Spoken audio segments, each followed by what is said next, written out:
Welcome to APPA's weekly webinar series. My name is Billy Zidek, Manager of Special Projects for APPA. Just a couple of housekeeping items before we get started. The webinar recording will be posted to the APPA's webpage later this afternoon.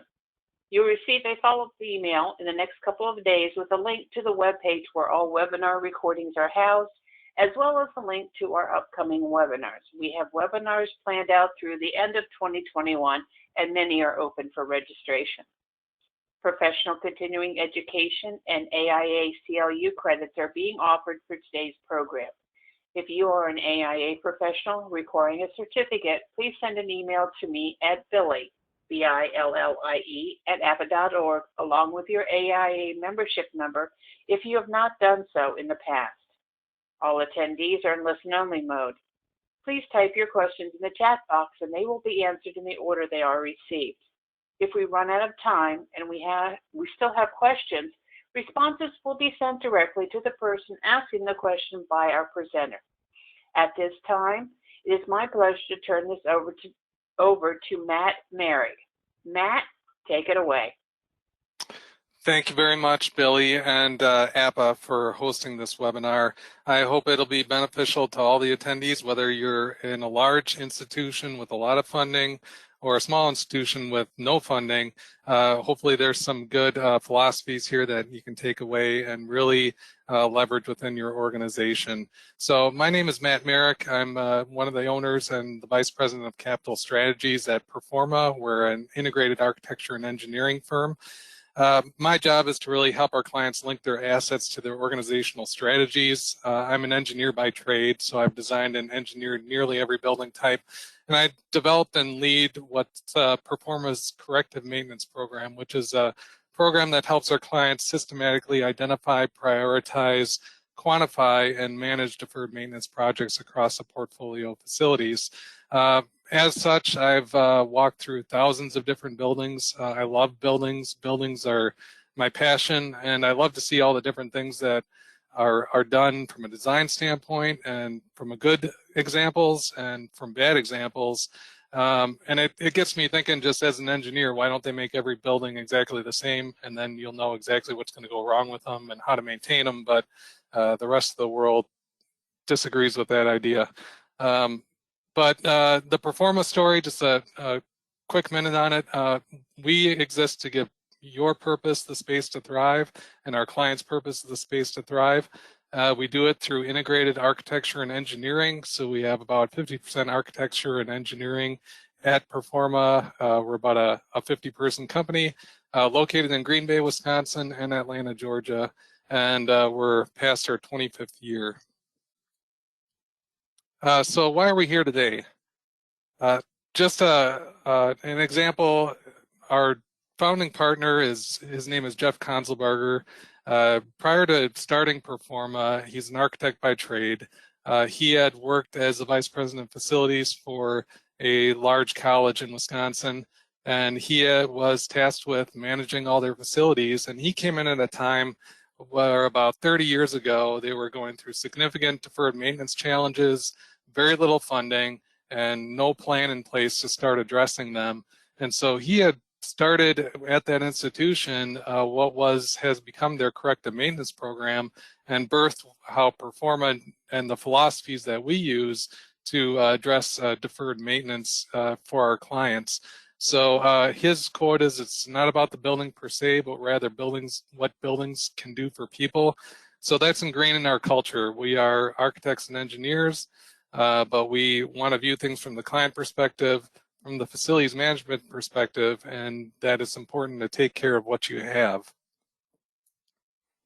So one of the concepts that Jeff had put into place when he was at his tenure at the college institution was the concept of the flywheel. So you have this really big challenge in terms of deferred maintenance, and it's pretty much universal to every institution out there, big or small, and you have that big challenge, and how do you get momentum behind it? Well, if you think about a flywheel is very hard to turn at first. It takes a lot of energy in the initial stages to get it going, but once it's going and it's turning, You just have to have a plan, keep putting energy into it, and it's going to keep turning. So what I'll talk about is some of the philosophies today about how we turn that flywheel and help to advance deferred maintenance funding and execution for corrective maintenance in your organization.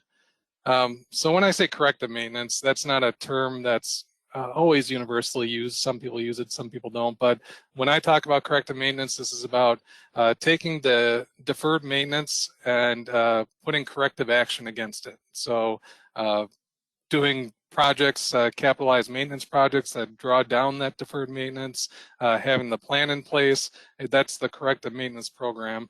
And our goal at the end of this flywheel that we develop is that corrective maintenance becomes an institutional discipline.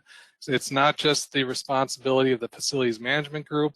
All the stakeholders in the institution are participating and understand that it's their responsibility as well to help that organization or your organizations manage deferred maintenance. And so just a really quick run through the flywheel, and I'll get into each of these steps in further detail as we go. The first big step, that hard to move step, is the gathering data, making sure it's accurate, current, and continuous. The next step is executing visible results, and starting small if you have to, but making it visible, and then making sure your corrective maintenance program is getting the credit within the institution. The next step is starting to gain institutional commitment behind your corrective maintenance program, making sure it's speaking to all audiences and being relevant and consistent. Next step 4 is advancing funding levels. So starting to establish those baseline budgets for your deferred maintenance drawdowns and advancing those year over year.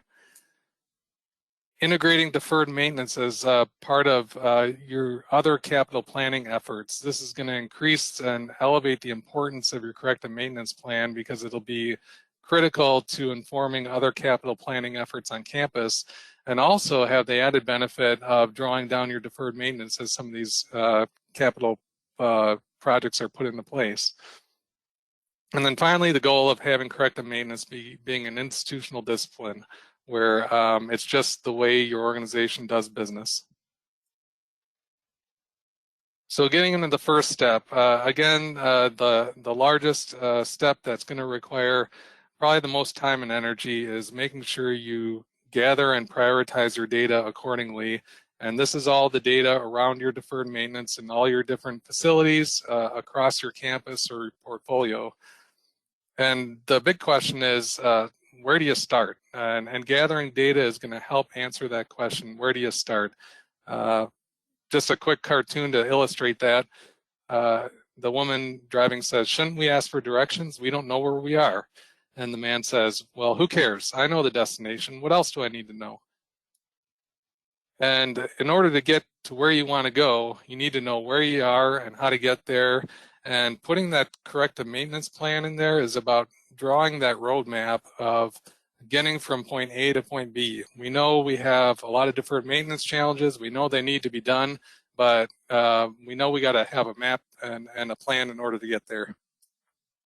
But with a big challenge such as deferred maintenance, and it is a big challenge, what are the we're tempted to want to study it, and there's nothing wrong with studying all the different needs in your buildings and on your campus, but without an actionable outcome to those studies, oftentimes they can become stale, irrelevant, and they just go into the black hole of studies and reports. I know I walk into many organizations where we end up helping to put these programs in place where they've done studies in the past, and we're even referencing those studies, but nothing's been done as an outcome, and we want to make that condition go away. I know we have an educated audience here, but just to level set everybody, maintenance definitions, we have an operations and maintenance budget that you use annually for your general maintenance, preventative maintenance, renewal and replacement projects. That's funded by your operating budget. If that budget is underfunded, you end up deferring maintenance. Usually renewal and replacement does not get done, and that requires additional corrective maintenance planning. and it requires strategic funding. And strategic is the key word there, because you don't have enough money to do all of your deferred maintenance projects. So helping the organization understand and the priorities behind what's the most value to the organization, what needs to be done first, and what can be deferred to future years is a part of that strategic exercise. So again, in this first step, the gathering data, it's good to just have a really good baseline of data established before you start embarking into any facility condition assessments. And that can be a database of facilities, square footages and use types, the age of the physical assets, their relative energy consumptions, just understanding things, real basic things like that. Having an asset management program in place is really helpful. But and that helps to support what will become the financial metrics that you need to start to establish. Understanding the current replacement value of the facilities and its building components, its internal components, is really valuable to an organization, because that communicates to the organization what their level of investment and their potential value is in that asset. When you're allowing those assets to depreciate, you're decreasing its value, you're increasing liabilities. And so helping to make that mindset shift within the organization that you need to protect their investment versus manage their liability. And then you're able to put together condition indexes, which is the cost of your corrective repairs, either in that facility or that particular system, versus its current replacement value, to start to put ratings against it. And that'll lead into the facility condition assessment part, where you'll walk through and you'll assess the condition in all your facilities, and whether you do that internally or bring in partners to do it. I recommend that they be at least 3 things for a good facility condition assessment. It be structured and comprehensive, first of all. By that I mean you're comprehensively looking at every single part of that facility and its surrounding site, and not leaving a stone unturned, and doing it in a very well-defined process. So because you're only doing this so often, you want to make sure it's done right, and done repeatably is the second thing, where you're looking at very clearly defined parameters that are data driven, and in the same ways in the same buildings or in different buildings as each other, so that you're always comparing apples to apples. The reason for that is in 5 to 10 years, you're probably going to want to do another run through of condition assessments in that building, and you want to make sure you're always comparing apples to apples. And finally, just making sure that it's manageable, that you're identifying very specific projects that could inform both work orders or major capital projects, but that they're realistic for the organization to achieve. You're not going through and doing a life cycle analysis on the drywall, because that's not data that's going to be valuable for anyone. It's identifying this boiler needs to be replaced in this year, this roof needs to be replaced in this year, and start to put together very manageable projects around what that FCA will provide. So you have all these projects that you have identified. Maybe you have a few thousand projects across the portfolio of your buildings. Now you need to prioritize them. And why do you prioritize them? Because you can't pay for them all at once. How do you prioritize? Well, we have a philosophy that you want to make the priorities as objective as possible. That way, if one program that in a building is getting attention, it's not about the program, it's more about the building and your objective metrics that you're put into place to start addressing some of the deferred maintenance in those buildings. And we look at 4 different prioritization factors primarily: condition, utilization, relative importance of building components, and age. The condition factor is pretty self-explanatory. It's just the state of the building component or facility in regard to its appearance, quality, or working order. The data is usually represented as the condition index, and then that allows you to help craft for the organization how the budgetary outlays might be just based on condition, whether a project needs to be done within the next year, year and a half, or if it can be 5 to 10 years out. And I'd say once you get to that 5 to 7 year range, your level of confidence in the timelines gets a little bit less solid, just because at that point you're making some educated assumptions about just how far out you'd be able to extend a particular asset or a system before it needs to be replaced. So just keep that in mind. But one thing that often happens is without a good plan in place, even if you're putting together all of these condition assessments and they're big dollars and you're putting this in front of your CFO, he's going to appreciate that more in terms of a structured plan with clear replacement schedules than you coming to him every other month and saying, I need $250,000 to replace a chiller and it's an emergency. And that's the sky is falling approach, and that's going to end up getting you and the organization into trouble. The second prioritization factor that we look at is utilization. So that's just the acknowledgement that buildings that are used more might require the most maintenance and are probably more important to the function of that of your organization or that campus than buildings that are less utilized. So just looking at buildings in terms of their occupant hours, because if a building is highly occupied and highly utilized, any maintenance dollars you're putting into that building is going to have a high return on investment. You're impacting more people, and it's more important to the organization. Whereas if you have a building that's on the outskirts of campus, maybe has a couple of staff members in it, it might have $1 million in deferred maintenance. You still need to do that work, maybe eventually, but it's a lower return on investment in terms of being a less utilized building. Just with COVID, I know utilization in buildings has changed, either temporary and sometimes permanently, but just making sure that your program is being flexible and responding to different utilization changes that just through either programmatic or other factors. The next prioritization factor we looked at is the relative importance of the building components, which is just the acknowledgement that within a building you have building components that are more critical to the function of that building and some that are less. So, for example, if you had a building that was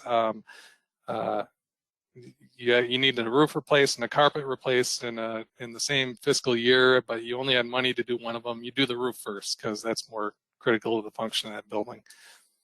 And then finally, just age. Looking at the age of the buildings or its internal components, looking at the typical life cycles based on established standards. But just a note that these standards should be a reference and not a rule. I think organizations and institutions should be rewarded for having good preventative maintenance programs in place that's extending the lifespan of some of this equipment. And so, just because ASHRAE says something has to be replaced at year 30 doesn't mean you need to have it budgeted at year 31. Let's use some common sense and be realistic about what we can do and be financially responsible in terms of how this is put together and for the institution. So in summary, we're just on step one. This is the longest step, but the strategic data gathering, what you want as an outcome is a quantified total deferred maintenance backlog, prioritized corrective maintenance plan based on condition, utilization, importance of building components, and age. You want to be able to track corrective action. This is important because there's nothing worse than going through a bunch of facility condition assessments and then in 2 years them being stale and irrelevant. You want to make sure you have a means in which to keep the data updated and accurate. You want to be able to forecast capital spending so you can confidently go to the leadership and say, here's our budgetary outlays that we're going to need for years 1, 3, 5. And then generating real-time data to inform other planning efforts. So all of this deferred maintenance data is going to be really valuable to some of the other planning and programmatic change that's going on campus, and it can be informing that. We'll talk about that a little bit more in step 5. The next step is just about executing visible results. So with the example of Jeff Konzelberger and his experience with the institution and creating their corrective maintenance program, he identified about $30 million in deferred maintenance. But year one, he didn't have a budget set up for it, and they allowed him $100,000 to address deferred maintenance challenges. And rather than being discouraged by that, because that is not nearly enough money, well, let's create an event out of it. Let's make it visible. Let's make sure the program gets the credit. Let's bring our staff out with shovels and do some landscaping and beautify the campus and show that it was money well spent, and that continued investment in the corrective maintenance program is only going to help elevate the purpose of that campus and have its impact. So that's exactly what he did. He had started that at year one, and at year today, and over 30 years later, that corrective maintenance program is still in place with funding still available for it. So the next step after executing some visible results is about gaining institutional commitment. And gaining institutional commitment is really about communication, ensuring that you're speaking to all audiences in the organization, that you're the champion of not only facilities management, but of taking care of what they have, through your corrective maintenance program, and that you're speaking relevantly to the audiences that you have opportunity and audience with. So at the 30,000 foot level, that's kind of like your C-suite and board level. They're going to be most concerned about understanding total corrective backlog, understanding their liabilities, the executive summaries that you can be regularly updating them with, and then budgetary projections. At the 1,000 foot level, you're going to be looking at more functional needs. This might be your CFO, your campus planner. They're going to be more interested in what are your corrective needs by building or by system, and some of the budgetary projections. So as they're starting to put plans in place for either programmatic change on campus or new capital projects, that they have that data available to them. And then finally, at the functional level, this is really important, that your corrective maintenance program is not only informing dollar-wise what needs to be done on campus, but is giving actionable outcomes to the maintenance team on what needs to be actually completed from a project standpoint. So specific, highly descriptive, and prioritized corrective projects to help guide that team. And I'll show you some examples of what some of this communication might look like. So at the 30,000 foot level, you might have a summary of your entire portfolio. In this case, it's about 750,000 square foot of facility. You have all your building components lined up to the left.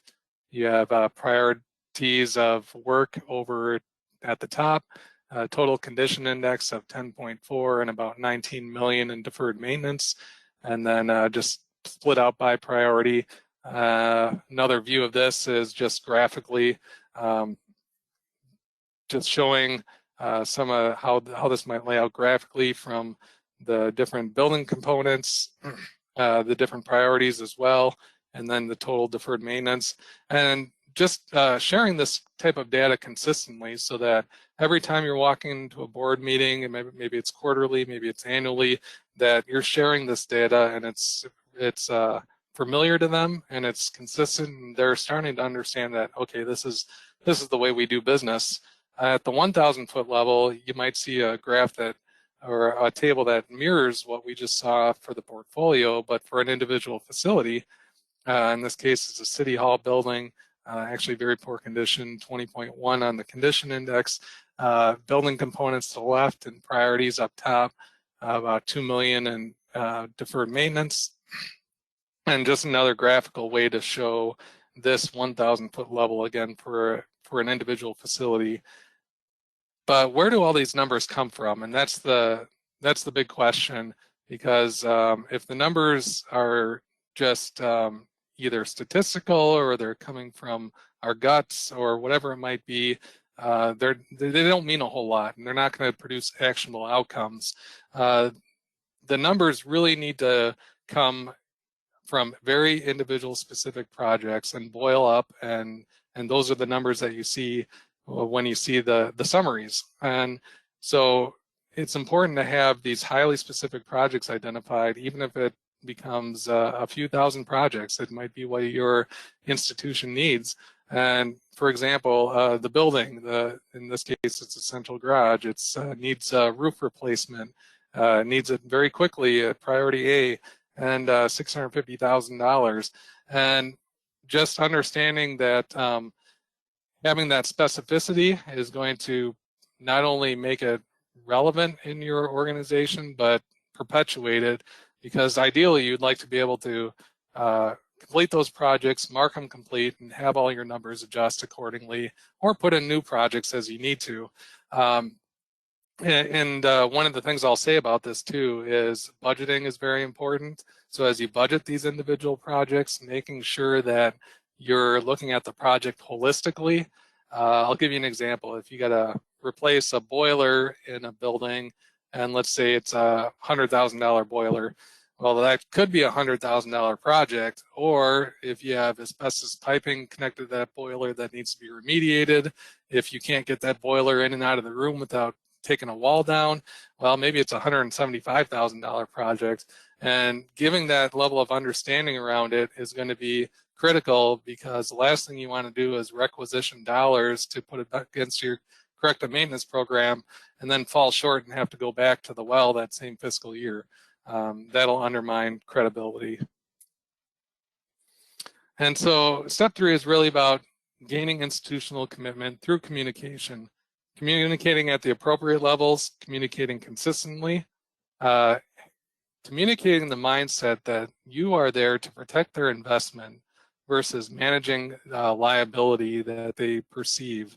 And by protect investment, I mean the built environment on a college campus is often their highest dollar asset that's on their books, maybe outside of their endowment. And you're there in a strategic role to help them protect that investment. And it's about elevating yourself within that organization to help them understand that the importance of this. And you do it by over communicating, making sure that the work that you're doing is highly visible and that it's purpose driven, that they understand that the work that you're doing is helping to support the purpose of that organization. And we say impact of the 4 Ps. Perception, people, process, and place. What is the perception prospective student has when they walk on campus and they look around at the facilities and infrastructure? Is it a good perception? Is it a bad perception? You're there to help elevate that perception. How is it serving people? Are people comfortable? Are they well served within these buildings that they need to live and breathe for months and years? Is it supporting the process appropriately and programmatically? And then finally, just giving the place that's important to these institutions, and your purpose in elevating that place. I think there's been a lot of talk about distance learning over the last decade and what that's going to do to the built environment on college campuses, and it'll have an impact, and it has been having an impact. But I think what COVID helped us to realize as well is that distance learning is not the end-all be-all for most everyone, and they want to be on campus. They want to be around the other students and in that environment, and you're helping to elevate that purpose to really the ideal experience as part of your role as a facilities professional. So the next step, after you've gathered the data, you've executed some visible results, you're starting to gain institutional commitment by communicating your program and needs clearly and consistently. Now you want to try to advance funding levels. So first, when you talk about funding, it's good to recognize that there's 3 major influences for capital spending for facilities in any organization. And there's your funding around maintenance planning, there's your funding around new capital projects, and then there's your funding around programmatic change, whether it just be simple things like this program needs to eliminate a conference room and put in a laboratory, something like that. But often what I see when I walk in organizations is that funding is muddled into a general facilities fund where programmatic change gets taken out of the maintenance budget, and vice versa. And what happens is the facility manager who's trying to fund some deferred maintenance projects for that year is just looking at what he has left over instead of having a plan in place and some funding that's protected. So again, with the example of Jeff, at his experience is when he had gotten that initial $100,000 in funding, that was set up to just address the deferred maintenance projects. And it was something that he could build on. So as he was gaining that institutional commitment, really using kind of the concept of baseline budgeting to help advance funding around your deferred maintenance projects. So using that $100,000 and next year making it $200,000, but and keeping that new level as a status quo and making the case for the next fiscal year.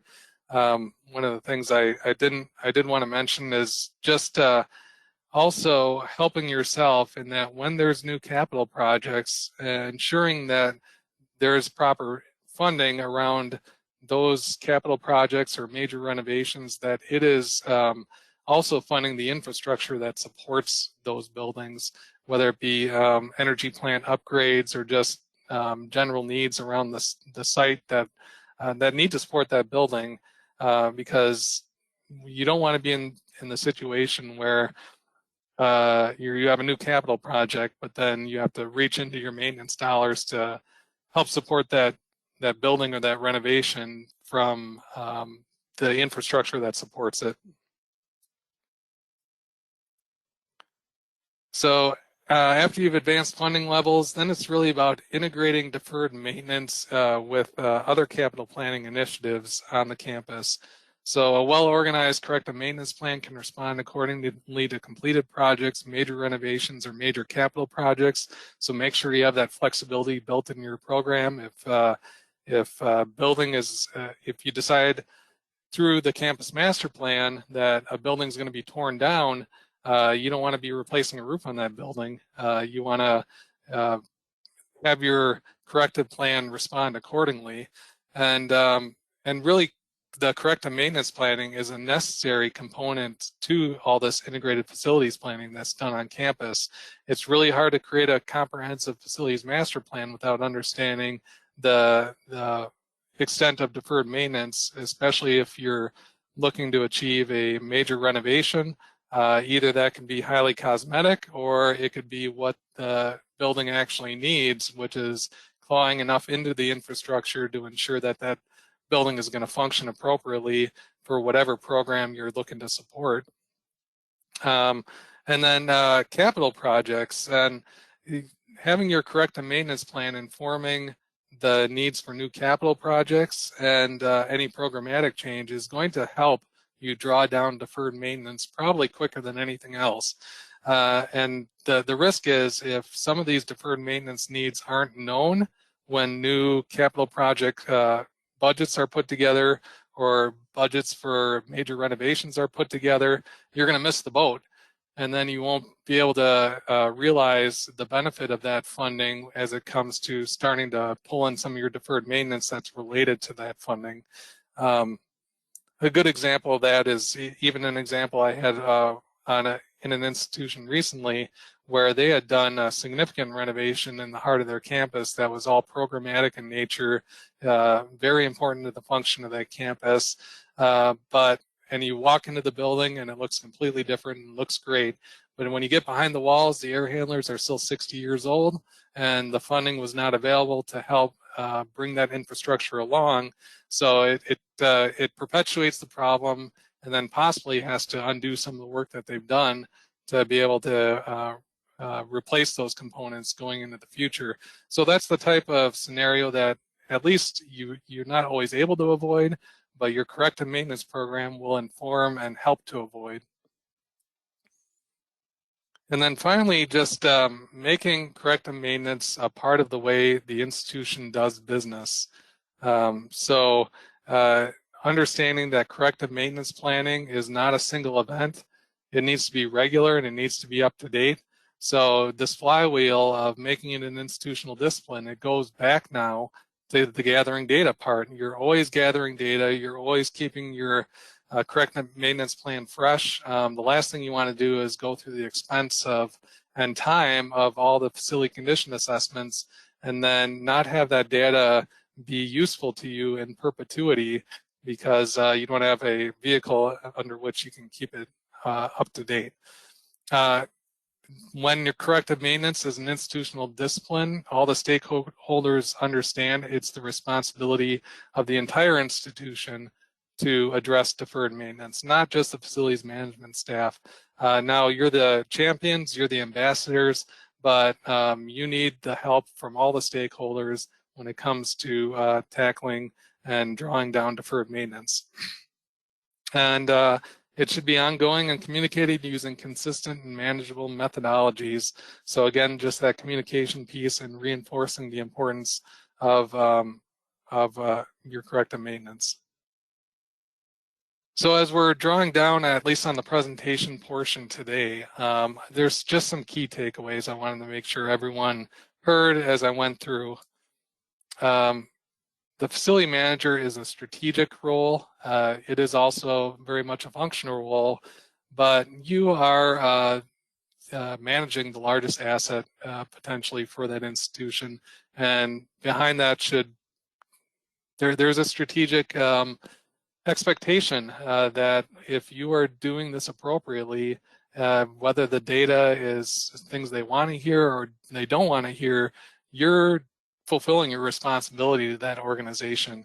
And so gathering that data strategically, making sure it's consistent and updated is part of your role. And then the empowerment that you can feel by having this well in hand. You're the strategic guide for the organization. That's what you're there for. That's why they hired you, managing their largest asset and doing so in a way that elevates your role in the institution. And then gaining institutional commitment, continuing to pound that mindset that you're protecting their investment versus managing their liability, communicating at the appropriate levels and communicating consistently, whether it be quarterly at board meetings or annually or whenever that audience is given. Over communicating, ensuring that everything you're doing to help beautify and support that the health of their campus is visible, that you're creating excitement around it, and you're always communicating the impact back to the purpose of that institution with the people, the place, the process, and just the impression. And then having this corrective maintenance being an institutional discipline, it's integrated with everything else that you're doing from a planning perspective, whether it's the facilities master plan, new capital projects, it's an integral piece to that. And then it has a separate funding vehicle that will allow you to actually execute on your plan consistently year over year.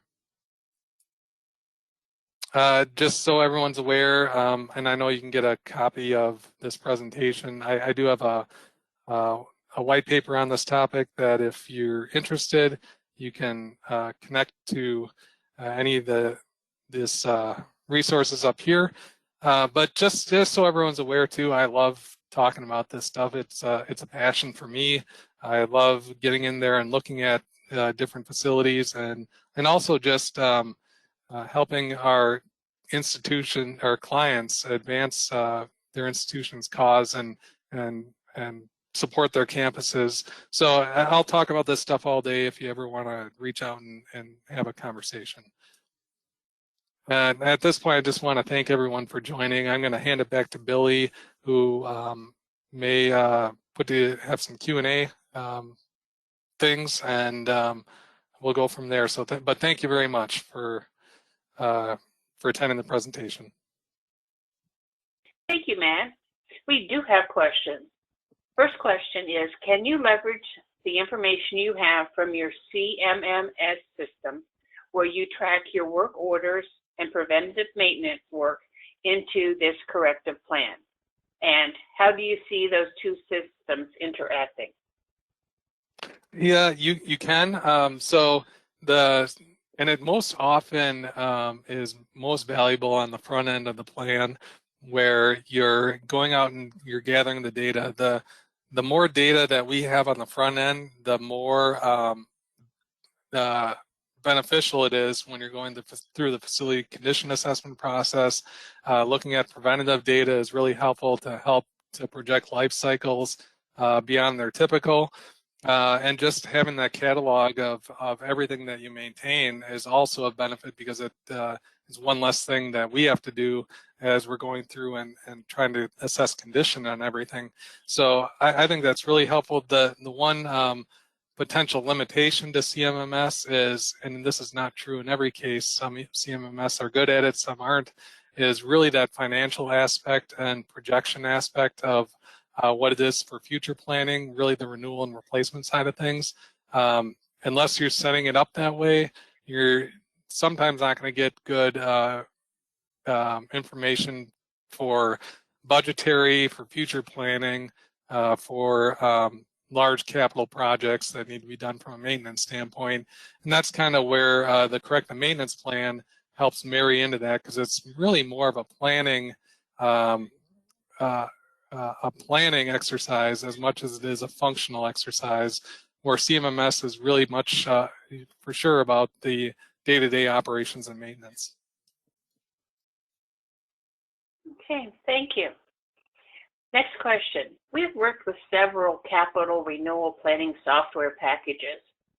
Do you recommend a software platform, and do you help build them? Well, I guess I don't know that there's one in particular that I recommend, only because I don't, I'm not familiar with all the ones that are out there. We at Performa have a software it's a cloud-based web software that is used to support the corrective maintenance programs that we put together.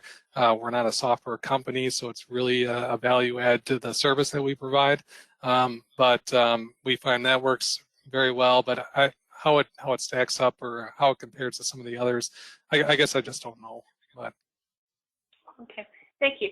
And the second part of that question is, do you perform the field audits to build the data out in the software so the accurate capital planning schedules can be created? Yes, that is a big part of what we do. It was one of the things that when Jeff had started the company, he made a platform he made it as a foundation of one of the things we do at Performa, not only architecture and engineering for new construction projects, but really this corrective maintenance planning from the start of our company was ingrained to everything that we do and the service that we provide. So I wanted to share a lot of the philosophies from that today, but it is a service that we provide. Okay, thank you. Next question is, how can one reasonably and accurately estimate the cost for hundreds of corrective maintenance projects and keep that updated as costs are changing so rapidly today? Yeah, and if the changing so rapidly today, that's the key, unfortunately. And we do go through different cycles of uncertainty within the market, and they're often sharp and they go up quick and they go down quick. Still, the general average of escalation across time is still around that 3% mark. So as long as you're ignoring at least some of the major swings and timing your projects well, it's as much of an art as it is a science, unfortunately. And that's why I at least recommend having some margin, because this is a planning document. Nobody goes into a new capital project saying, here's the budget at schematic design, and it can't be, or here's the budget and this is it, and we didn't put any sort of margin or contingency in it. There's contingency built into the corrective maintenance planning budgeting, because there has to be, And sometimes that, if you're within that 20%, I mean, you're probably in a pretty good spot in terms of just the level of contingency that you need to be thinking about, and certainly something that we think about when we put the budgets together. So this is not a set it and forget it thing. You probably need to be in there looking at your projects at least once a year, if not 2 or 3 times a year. Okay, thank you. Next question. What are the factors that are considered to determine when a building should be fully renovated or demolished, rebuilt? There are some overarching factors. We'll get them out of the way first. If it's a historic building, that could be a factor. Let's just say the building is garbage, but it's historic. That could be a factor. If it has some type of sentimental value, that can be a factor. But getting that out of the way, it's really then just about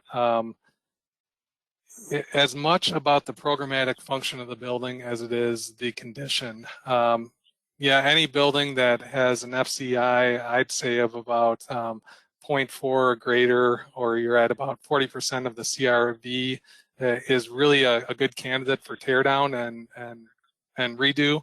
But the structure is still there, and that typically is one of the things that lasts much longer.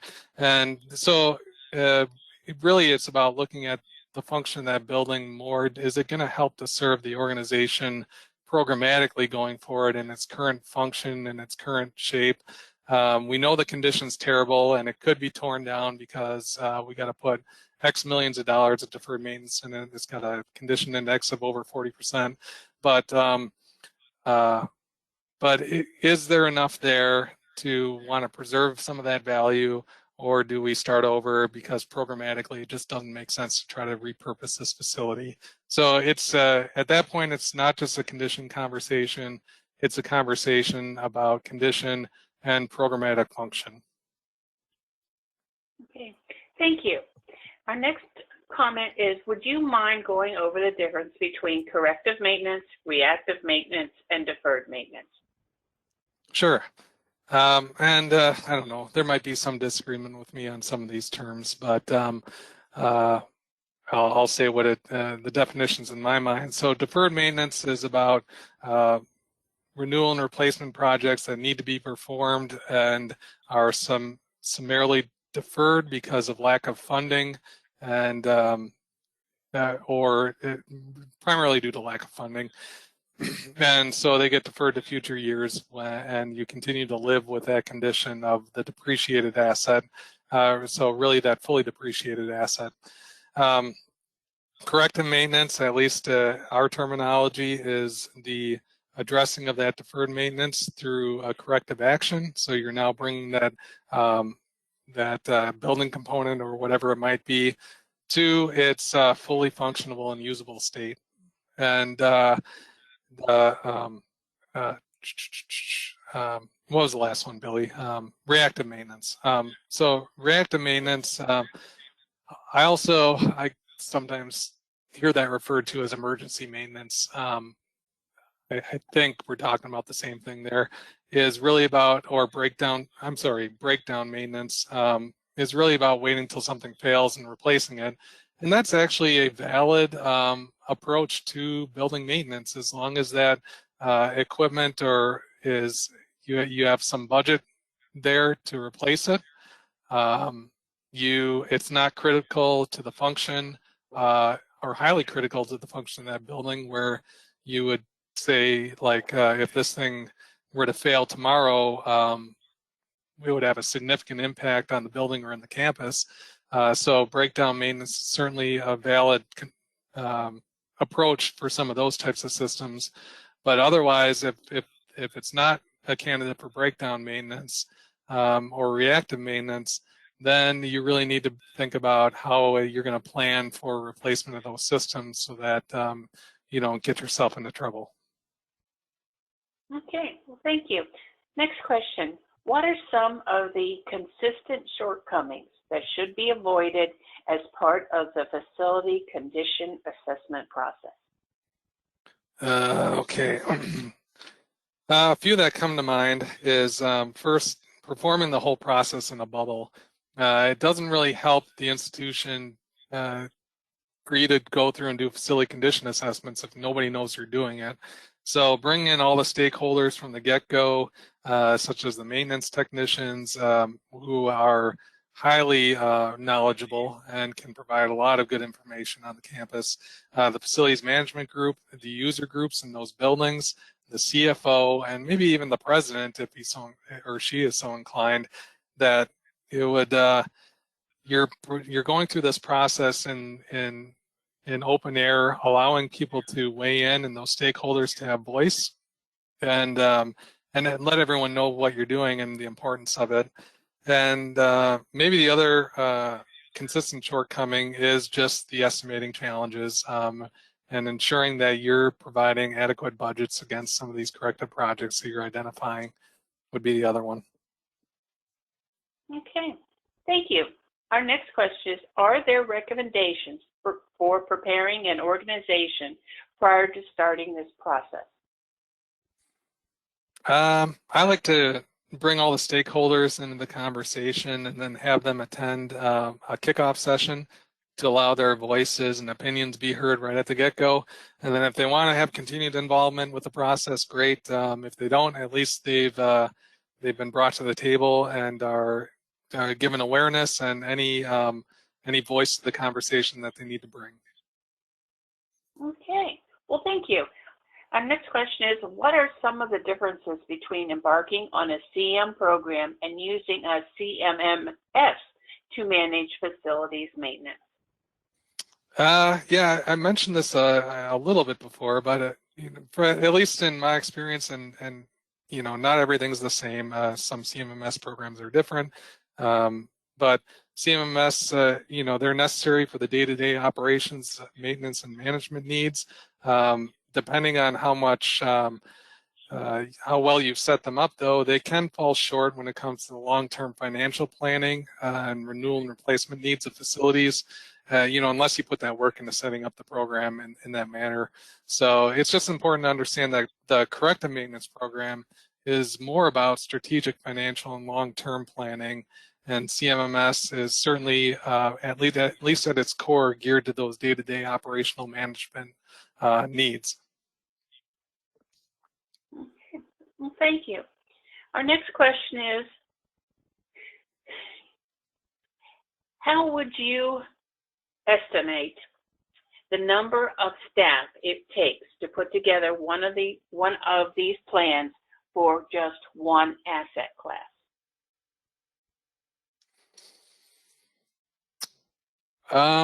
Well, we do it we do it pretty regularly. So I like to at least ensure, so one asset class, it could be, what's the square footage, how many facilities are we talking about, but one asset, but you typically want to have your expertises covered when it comes to a facility. You might want to make sure that you have someone who's well-versed in architectural and structural reviews, and then one person who's well-versed in mechanical systems and one person who's well-versed in electrical systems. And pretty much you can cover most anything in a facility and around the adjacent site with those three people, and really starting that process of putting together all the corrective projects and the estimating around them. So you take those three people and multiply by the number of hours you think you need to start going through these facilities. Some facilities can take a day, some can just take a few hours depending on size and scope. So it just, you start to put a little bit of a work plan in place around that. Okay. Well, we have a couple more questions, but I think they're very specific questions, and I will forward them to you so you can reach out to the person who asked the question. So at this time, I'd like to thank Matt and Performa for taking time out of their busy schedule to put this presentation together. Matt, thank you so much. And to the audience, thank you for taking time out of your busy schedule to be with us. So until next time, Be safe, stay healthy, and have a great weekend. And happy Father's Day to all you dads out there. All right, bye-bye now, and have a good one. Goodbye. Bye. Thank you.